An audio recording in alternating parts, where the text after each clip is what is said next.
Hello, it's John Heaton, and I'm going to give you my final thoughts on Egypt Station. So, since my preliminary review, I've now picked it up. First of all on CD. So in the US, the 2 extra tracks came exclusive to Target. In the UK, it was exclusive to HMV. And the normal CD came to Hungary, so I'd picked that up earlier. And interestingly enough, the only way you can tell the difference is the red band versus the green band. And there's not even a hype sticker on the front saying 2 bonus tracks. So a little strange marketing miss there, considering how well all the rest of it had been marketed. Anyway, so that's that. And then I picked up the vinyl. There's several vinyl editions. I just picked up the standard 140 gram double vinyl. I did see the concertina edition, and maybe I should have picked that up, but I went for this one, 10 quid cheaper. Very nicely packaged, as you can see. Very nice to have the lyrics inside here, and nothing like sitting down with the album and playing it with the lyrics compared to when I first listened to it, which was on Spotify, which is not the same experience. And then the actual vinyl label is very nice. I'd have to say the packaging on this album is probably the best we've had from Paul for a long time in terms of the cover anyway. The previous few covers were not that memorable at all, such as New and Memory Almost Full with the chair, Driving Rain with the selfie, even Flaming Pie with the kind of out of focus picture. Nothing great. I think the last great cover that he did probably was Tug of War. So this is very nice, and the concertina version I'll quickly show you, although it would have been better to show you on the vinyl. So it opens up into this giant painting, which I hear is a combination of 2 paintings, Egypt Station 1 and Egypt Station 2, both by Paul, done around the time of 1988, and dug out, not, better late than never, dug out for this album. So nice painting, and we pointed out the similarity between this and Gon Troppo, and here you can see it. Very similar in terms of colour scheme and everything else, really. So that's interesting. Nod to George there, I think. What else have we got to show you? So that's what I have physically. So it's my opinion, after having listened to this album, I'm still listening to it after a month, which tells me something. I certainly wasn't listening to New regularly after a month, I think, or Chaos or Memory. I seem to remember this album more concentrated listenings in the first month of release than any album I can remember probably since Flaming Pie, I would say, which I think says something for this album in terms of, I think I mentioned it before, the production is very fluid and consistent, and there's a flow between the songs with a couple of odd exceptions, we'll say. But Greg Kurstin is producing all of the tracks here, apart from Far You, and he does a nice job. I just read his interview on the internet where he's going through all the tracks, and he said he was just really impressed that Paul was pushing the boundaries on this album at his age. It was admirable, and he's a long-term fan, and he was describing the experience. It's an interesting interview. I recommend you check it out. It's my personal view that this album could have been shortened. 57 minutes is quite a lot of information to take in, and I think I generally prefer albums to be around the 40-minute length. Then comes the question of what to leave out, of course. I mean, there's one song, For You, which not only because it's produced by someone else, but just because I don't think it fits lyric-wise, song-wise, production-wise. This song has not grown on me. In fact, the opposite, if anything. and there's a video which is just as bad as the song, really. I really don't know why Paul did it. I don't think he should have done it. I think he should have left it off, left it on the cutting room floor, if at all. And if I had to get rid of a couple of other tracks, I'd get rid of People Want Peace, and I hate to say it, but I'd have to get rid of Come On To Me, because I think it's quite a decent single, quite catchy, but it just doesn't do much for me as a song, and lyrically it doesn't do anything for me, and even as a song it's catchy in the way that New, the title track, was catchy from the last album, but on repeated listings becomes a little bit annoying in my opinion, just for me anyway. So I would have left those 3 tracks off, and it would have been a decent, longish single album.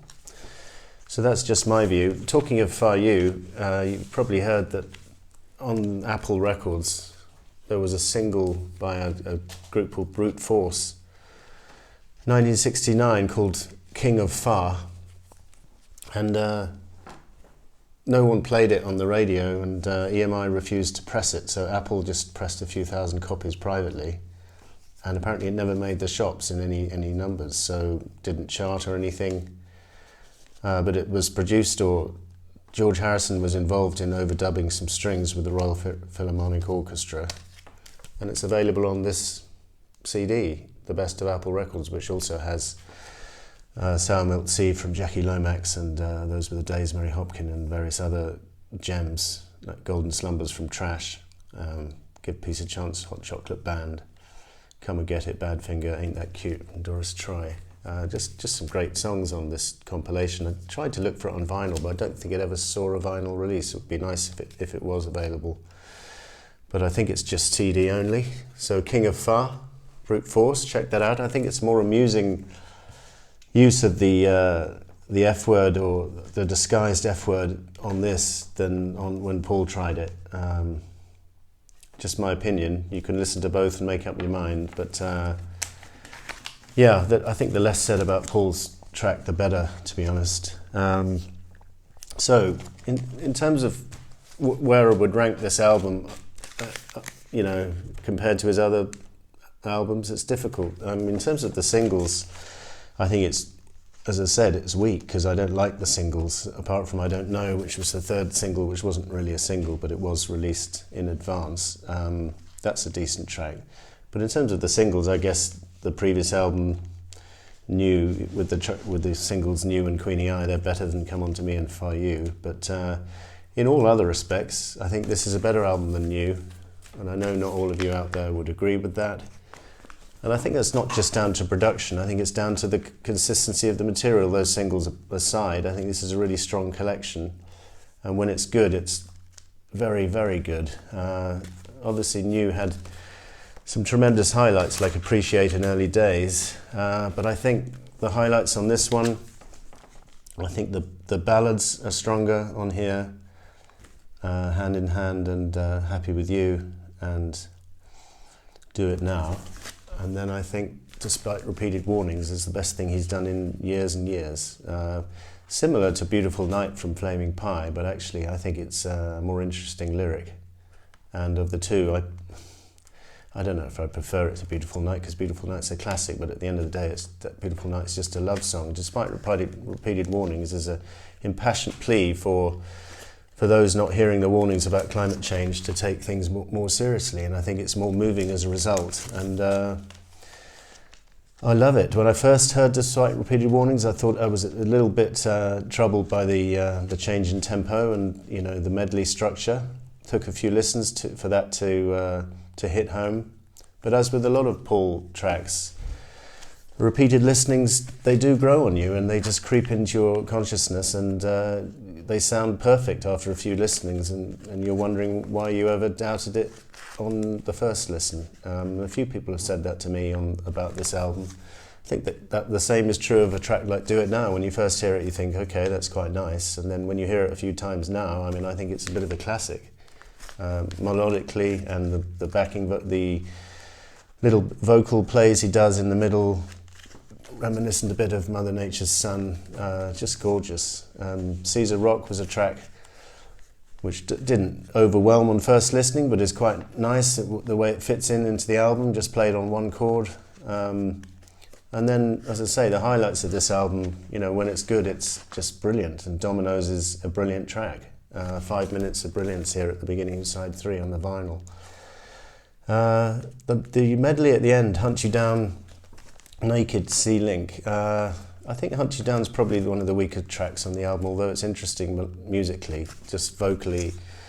One can't help wonder what this album might have sounded like if it had been recorded 30 or 40 years ago with Paul's 70s voice, because he's struggling a little bit on a few of the tracks here, but not massively, but it would have been interesting if he'd had his Monkberry Moon Delight voice, for example, on Hunt You Down. I think melodically it's not as strong a number, and it's not as fun as Monkberry Moon Delight, but it would have been interesting, and maybe on some of the other tracks, like Hand in Hand, if he'd sung it, you know, with his younger voice. Naked, I think, is a really decent little short piece in the medley, and I was playing some of this album for my mum the other day, and she liked this one, and she liked quite a few of the others. I didn't play the singles, but anyway. So that's, I think that's good. And C-Link, I think, is, I don't know if it's a reference to Cufflink from London Town or not, but just a little play on words, but nice little instrumental at the end with nice guitar. That's grown on me as well. That was always good, actually. So what have I left out? Confidant is another track which, on first listening, you think it's decent, and then it just gets into your consciousness, and great lyrics about his guitar by all accounts, and used to be my confidant. And when all my other so-called friends were not around, you were always there, kind of thing. And very moving song, and I love it, as I say. And Who Cares, great little rocker. Yeah, the only tracks which, apart from the singles, People Want Peace, you know, I tried. It's kind of grown on me a little bit, the verse, but the chorus kind of grates a bit, and I don't much like still don't much like some of the drums on this album with the hand clapping and stuff. I think it's unnecessary. I think we should just stuck to standard drumming from Abe or from Paul. I don't think we need these effects. But that's just my opinion. So again, how to rank it? Well, I do think it's better than New. I think it's a little bit superior to Memory, although Memory had brilliant singles, Dance Tonight and Ever Present Past. And the thing about an album is when you come back to it, the first thing it comes to mind is the first single. So, although I Don't Know opens the album beautifully here, and again, would have been nice to hear it with Paul's younger voice, but those other two singles kind of detract from this album a little bit. Whereas, if you reach for Memory, Dance Tonight is just a brilliant opener, and in the same way that My Brave Face is a brilliant opener on Flowers, and that kind of is important when you're ranking albums, I think. It's not everything, obviously. The overall consistency of the tracks is equally important, and that's where this album really stands up. You know, I hate comparing albums, really, because all the previous albums had their highlights. You know, Driving Rain has Your Loving Flame, which I was talking to Richie, my son, and he reckons it's the best track of the last 20, 30 years from Paul. So, and I think that's right. Your Loving Flame is just brilliant, and Driving Rain had highlights on it, such as I Do and Magic, and She's Given Up Talking. Flaming Pie is probably the album which I'd have to go back to for a better overall set than this one, and just because that album was so strong with Some Days and Souvenir and Little Willow, Beautiful Night. And then, you know, I don't have to go back any further, but obviously Tug of War was, there's nothing on this album as good as Wanderlust or Ballroom Dancing, probably. Although he comes close on Despite Repeated Warnings, in my opinion. And again, if Paul had sung it with a younger voice, it might have been even better. So, that's my thoughts on Egypt Station after a month. Still pretty much overwhelmingly positive with a couple of exceptions. Thank you for watching. See you next time.